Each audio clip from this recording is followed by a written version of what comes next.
masuk ke berh pada ibnu hana ikut mubassir karena hinanna tafaul na sempena menancit ba pulukat menancit baun tiniju dan seterusnya pahamano untuk mate petijak mana mi kepu pahamano. Jadi hana ikut mubassir karena na tujuan dan tujuannya rida di agama katanya.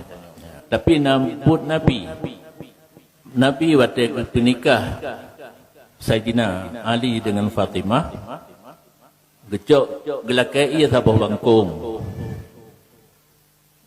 gerajah gerudahi bapa rajah di Allahumma inni u'iduhu bika wa dzurriyyataha minasyaitonir rajim ke Ali waktu ke Fatimah Allahumma inni u'iduha bika wa dzurriyyataha minasyaitonir rajim.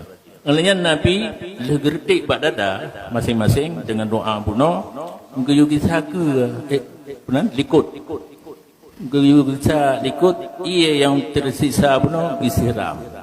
Nian dari berhijau secara umum.